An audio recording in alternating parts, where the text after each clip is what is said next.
Bem, pessoal, eu fiz um vídeo já tem algumas semanas sobre o uso do oxímetro, né? Quais são os valores normais. E acabou que por causa desse vídeo eu recebi muita pergunta do paciente falando sobre como é o uso, como é que é feito, né? Basicamente assim. No outro vídeo eu já mostro um pouquinho, falo os valores normais, né? Acima de 95 a 100%, que tem algumas doenças que a pessoa tem uma certa alteração, que podem ter valores normais, que para aquela condição clínica que a pessoa tem, isso é normal. Óbvio que eu sou neurocirurgião, então às vezes a gente lida com pergunta de familiar, né? Óbvio que mesmo quando ele tem no home care, né? Ele tem um certo cuidado, né? Com a equipe de enfermagem, técnico de enfermagem, mas vira e mexe pergunta, e também no ambiente de UTI, né? Que a família está do lado do paciente, nossos pacientes quase todos vão para UTI, então eles ficam muito curiosos, né? Do que está acontecendo, aquela monitorização. Óbvio que é uma visão bem simples, né? Que é o valor numérico, o valor normal. Mas assim, por causa principalmente desse contexto do coronavírus, está tendo muita pergunta de oxigenação, de oxímetro de dedo, como é que funciona, por curiosidade da maioria das pessoas. Então eu vou mostrar para você entender como funciona. Isso é um aparelho bastante usado no ambiente médico, né? Obviamente vai ter os mais profissionais, que são os que são utilizados no ambiente de terapia intensiva, né? Mas esses acabam que são bastante fidedignos, sabe? Então tá aqui, geralmente eles vêm aqui esse meu pelo menos, né? E muitos deles vêm numa caixinha, e ele, nesse caso, vem com a proteçãozinha, tá bom? Essa proteçãozinha, na verdade, serve mais para proteger de queda, tudo isso, mas não tem nenhuma funcionalidade. Mas vocês vão ver que é muito simples o como usar, o passo a passo. Então, basicamente, ele tem um botão único, que aí você liga, e a partir do momento ele já começa a monitorizar. Então, assim, realmente não tem segredo nenhum.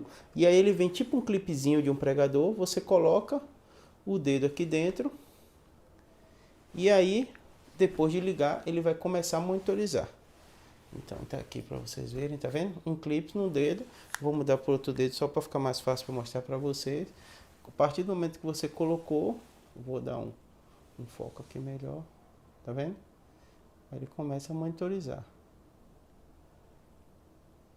Tá vendo? Não tem muita dificuldade, tá vendo? Aí ele começa a monitorizar. Aí tem a saturação aqui e aqui a frequência cardíaca. Óbvio que o ideal na hora de você fazer isso é parar um pouquinho, respira, começa a monitorizar, e aí você tem um valor. Acima de 95 está completamente normal.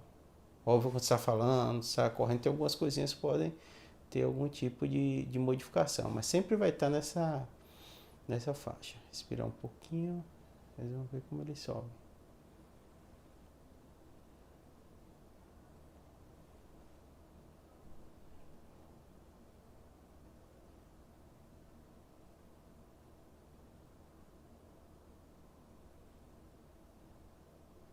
Então colocar no dedo, manter o normal, tá vendo? 97, 98, 96. Eu fiz essas variações, mas assim, abaixo de 90 preocupa bastante, mas geralmente acima de 95 você fica tranquilo, tá bom? Quanto ao uso.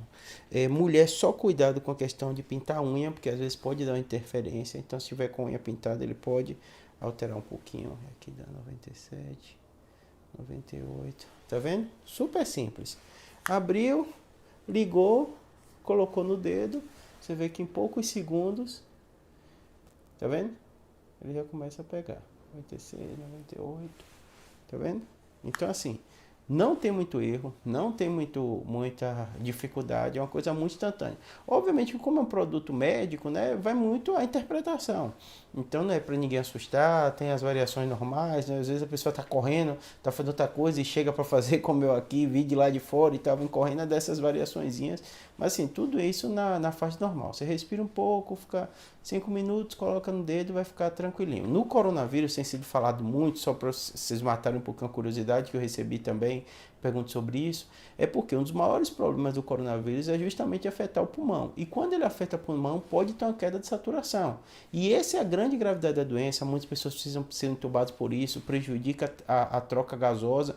Então acaba que muita gente ouve falar nisso, aí vê na televisão, acaba que é um aparelho super simples, né? Então, da mesma forma que tem gente que tem termômetro, tem pessoas que querem ter, mas assim, tudo cabe dentro do contexto da interpretação médica. Então não é para ninguém ficar medindo e achando, o meu tá isso, tá aquilo, óbvio que no contexto você está com quadro gripal, você está com a suspeita ou tem a confirmação do coronavírus, sua saturação caiu, você sente dispneia, é mandatório ir na emergência para avaliar o que está acontecendo.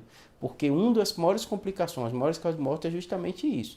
E isso às vezes ajuda muita gente, que eu recebi no comentário, assim, pessoas que têm o diagnóstico, estão ansiosas, e aí estão achando que está com falta de ar, e botam no dedo, está 96, 97, então não tem muito motivo para preocupar. Obviamente, quem é DPO-cítico, quem tem outras doenças que alteram essa troca gasosa, esses valores normais podem estar um pouquinho diferentes, tá bom?